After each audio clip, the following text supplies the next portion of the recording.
Beda dari Ria Ricis, Yasminau tak mau ungkap masalah rumah tangga dengan Aditya Zoni. Dilansir dari suara.com. Ya, hari ini saya Majelis Ahmad saudara Yasmin Umar Wolfgang hari ini memenuhi panggilan persidangan utama ya pengadilan Cibinong, mana telah kami ajukan gugatan pertanggal 3 Mei 2024. Ya, hari ini tanggal 22 Mei ya, tepatnya kita dimenuhi panggilan dari Pengadilan Agama Cibinong untuk melakukan sidang pertama ya dari yang kita gugat adalah saudara Aditya Warman alias Aditya Zoni. Tadi kami sidang pertama sudah memenuhi dari syarat formil dari gugatan semua, tetapi karena alamat dari tergugat ternyata sudah dipanggil secara patut oleh pengadilan agama, ternyata sudah pindah. Nah, tentunya kami akan segera berdiskusi apakah nanti kita akan coba memperbaiki atau mencabut gugatan dahulu, karena setelah dipanggil secara patut oleh pengadilan, tergugat ini alamatnya sudah pindah. Kita akan mencari tahu alamat yang baru. Adapun klien kami juga tidak akan mempersulit juga ya, dan tidak akan menjelek-jelekan satu sama lain atau hal-hal yang dapat mempersulit. Tentunya kami tadi majelis hakim menyarankan untuk mencari alamat tergugat yang baru. Padahal juga di media dari kuasa hukum atau dari saudara tergugat sudah mengetahui bahwa akan adanya gugatan, bahwa alamat gugatan itu juga sudah sesuai dengan KTP tergugat. Ya, begitu. Mas, sebenarnya untuk alamat sendiri dari kliennya Maci sendiri itu tahunya di mana dan ada berapa rumah mungkin yang diketahui? Ya, setahu klien kami, saudari Yasmin, dia sudah mengetahui alamatnya seperti yang sudah ada di gugatan sesuai KTP juga ya, dan sudah ada juga komunikasi antara penggugat dan tergugat tentunya. Tetapi saat tadi di persidangan alamatnya sudah dipanggil secara patut oleh Pengadilan Agama Cibinong, ternyata sudah pindah tanpa diketahui klien kami seperti itu. Terkait masalah perceraian sendiri, pokoknya apa sih Kak, Mas? Ya mengenai pokok-pokoknya saya belum bisa berkata terlalu jauh, karena ini kan masih persidangan pertama dan kita akan coba diskusikan dengan klien apakah akan kita cabut dulu atau kita akan perbaiki mengenai alamat sambil kita mengetahui alamat yang sebenarnya dari tergugat. Tetapi kalau mengenai alasan-alasan perceraian yang sudah diatur ya oleh pasal 19 PP 9 tahun 1975 junto pasal 116 regulasi hukum Islam. Di situ menurut saya sudah ada memenuhi syarat-syarat alasan untuk melakukan gugatan perceraian. Tapi kamu sudah yakin di sini pilihan kamu untuk membuat ini apakah seperti apa ya? Ya, mungkin juga banyak ya alasan kenapa aku pasti bukan hal yang mudah, tapi alasan aku betul kuat. Aku juga sama adik hubungannya baik-baik aja, kita nggak ada masalah apa-apa, dan anak juga aku nggak batasi di sini. Dia terima. Yang paling fatal itu apa sih, Yasmin, kalau boleh tahu? Mohon maaf ya, untuk saat ini aku nggak bisa ngasih statement karena aku nggak pengen menjelekkan. Tapi kamu sendiri sudah bisa rumah sudah berapa lama? Sudah lama banget, dari tahun Desember 2020. Masih ada komunikasi masih sama Aditya? masih, karena kayak aku bilang tadi, aku juga nggak batasi dia buat ketemu anak. Pasti di sana kita harus komunikasi saat dia pengen ke sana. Untuk masalah nafkah mungkin tidak dengar tidak dinafkahi kan? Benar nggak sih? Kalau untuk anak ya pasti ada ya. Tapi ada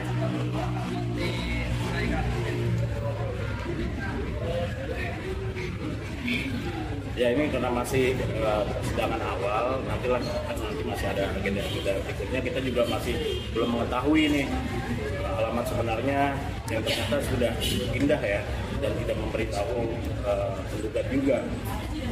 Dan kemarin saya lihat dari yang bersangkutan juga sudah mengetahui dari gugatan ini, dan masih suka WA-WA juga kan, tapi tidak memberitahu ya. Tapi bertanya masalah alamat ke Adit ketika WhatsApp.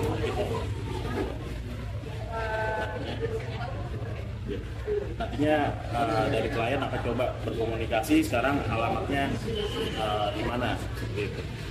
Terus sejauh ini belum ya.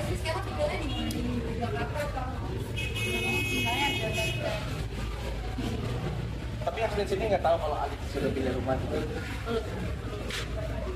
Kayaknya berarti kemarin ke Malaysia itu emang karena ada masalah ya? Ngomong aja.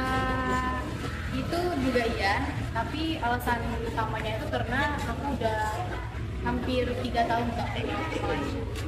Jadi sekalian anak aku juga ketemu keluarga besar aku. Selama ketemu sama anak sendiri, si Adit di mana dan mungkin Pernah menyusul bertanya nggak? masalah di mana tinggal. Selama ketemu anak itu di mana dan mungkin pernah menanyakan masalah tinggal. Kalau ketemu anak itu pastinya yang dekat dengan aku ya, kayak tapi tergantung juga kadang-kadang kalau bagiannya tuh kayak di mall gitu yang ya antara kita berdua lah di tengahnya. Mungkin dengan tidak memberikan alamat, dia tidak ingin untuk bercerai dengan kamu atau seperti apa sih? Nah itu Kita tidak bisa berandai-andai ya. Coba nanti coba kita komunikasikan dan coba tanyakan mungkin dari prinsipal langsung ada gugat ya. Intinya dari klien saya juga tidak ingin saling menjelekan dan masih ingin baik-baik saja, tapi tekadnya memang sudah bulan untuk bercerai. penyebab perceraiannya apakah ada salah satunya karena adiknya masalah Yang fatal apa sih mungkin kan? Ya sebetulnya bisa dilihat ya di nanti ada di kompilasi hukum Islam mengenai alasan perceraian di PP 9 tahun 1975, dan itu sudah ada di salah satunya alasan-alasan dari bercerai, dan gugatan kita juga sudah diterima, cuman karena alamatnya saja, karena dari tergugat juga selalu komunikasi sama penggugat tapi tidak memberitahu. Kita kan berdasarkan alamat KTP dan keterangan dari prinsipal atau penggugat juga, alamatnya memang bertanya di situ. Coba kita ternyata pas dipanggil secara praktek oleh pengadilan agama, ternyata sudah pindah. Yasmin, Berapa lama buat melakukan hati? Ya, itu masih terlalu jauh. Yang jelas selain kami, yang anaknya masih umur 1 tahun ya, tentunya itu kan hak asuh, tentunya lebih besar lagi. Yasmin, selama bulan Desember ini kalau boleh tahu, mohon maaf gitu, sudahkah menalak gitu secara Islam gitu dari Adit? Sudah, itu perkapan Kak? itu buat persidangannya. Kayaknya berapa lama sih memantapkan hati buat berpisah? Yang penting yang pasti aku udah lama ya, karena ini bukan hal yang mudah. Jadi pertengahan 2023 kan atau Ya sekitar jadi udah pertengahan 2023 udah mulai ada keinginan untuk berpisah. Jadi pertengahan 2023 udah ada keinginan untuk berpisah kah? Jadi di akhirnya Ya, karena sudah ada pisah rumah juga kan. Dan kemarin pisah rumahnya pun juga saat alamatnya yang sudah kita lakukan gugatan kan. Jadi itu sudah sesuai sebenarnya gugatannya. Cuman tidak diberitahu saat adanya perpindahan rumah. Jadi majelis minta tim kuasa hukum dan gugat dari tahu alamat yang asli, karena sudah dilayangkan secara patut dan sudah didatangi, ternyata sudah pindah. Yasmin, kamu sendiri sama lagi gitu sekarang dari kapan sih nggak boleh tahu? doain ya insya Allah. Baru apa sudah? Apa yang membuat kamu berhijab syar'i dengan datang ke pernikahan ini sejak kapan? Ya karena sebenarnya pengennya lama ya, cuman udah ya belum mantap lah.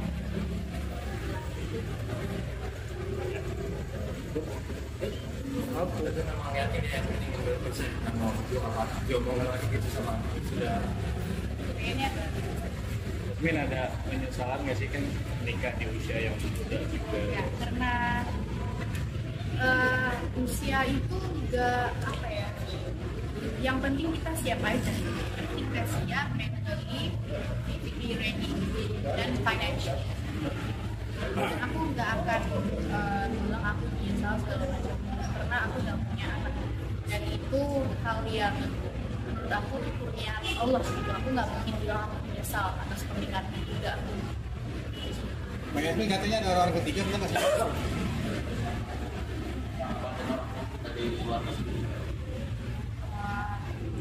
Keluarga aku sebetulnya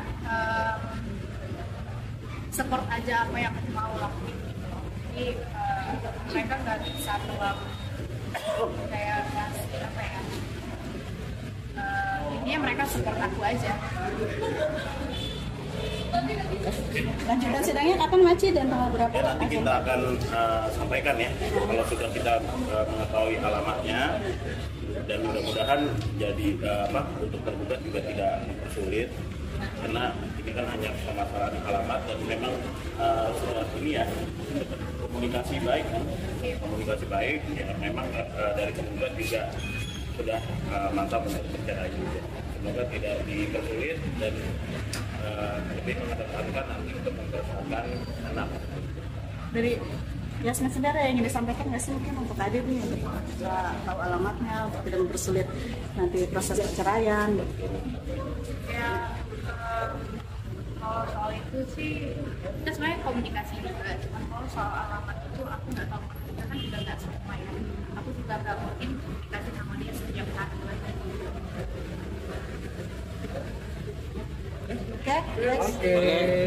Yasmin Aum membongkar penampilannya ke publik untuk pertama kali dalam sidang cerai perdana dengan Aditya Zoni pada hari ini Rabu 22 Mei 2024. Pada momen itu, Yasmin secara tegas menyebutkan keputusannya untuk bercerai didukung oleh alasan yang kuat. Namun, Yasmin Aum memilih untuk menjaga privasi dan tidak mengungkapkan alasan di balik keputusan tersebut. Sebagai tanda penghormatan terhadap Aditya Zoni, perempuan asal Malaysia ini juga menegaskan bahwa hubungannya dengan Aditya masih baik hingga saat ini. Banyak alasan kenapa aku menggugat cerai dan pasti bukan hal yang mudah. Tapi alasan aku cukup kuat, ujar Yasmin Aum kepada wartawan. Daripada pernyataan dapat memancing atau menimbulkan keributan dengan Aditya Zoni, Yasmin Aum memilih tutup mulut dari segala pertanyaan wartawan terkait perceraiannya. Mohon maaf ya, saat ini aku nggak bisa kasih statement alasan bercerai. Karena aku nggak pingin menjelekkan Adit, katanya menambahkan lagi. Hal ini tentunya berbeda dengan sosok Ria Ricis. Diketahui belum lama ini Ria Ricis telah penyandang status janda. Usai resmi bercerai dari Teuku Ryan, Ria Ricis sering menyematkan sindiran yang cukup pedas untuk sang mantan suami. Saat itu, Teuku Ryan mengunggah konten di akun YouTube-nya dan mendapatkan komentar Ria Ricis yang menyindir bahwa dalam situasi sebelumnya saat dirinya mendapat bully dari netizen, ia ingin melakukan klarifikasi, namun dilarang oleh Teuku Ryan dengan alasan biar Allah yang membalas. Dulu waktu aku dibully netizen, lalu aku minta dibela suamiku sendiri. Orang itu bilang biar Allah yang balas. Kita nggak perlu klarifikasi. Allah Maha Tahu, tulis Ricis dalam kolom komentar unggahan video Teuku Ryan di kanal YouTube Rian TR. Perbedaan sikap ini seringkali menjadi sorotan warganet. Namun, apapun yang dilalui keduanya pasti memiliki makna tersendiri bagi masing-masing individu.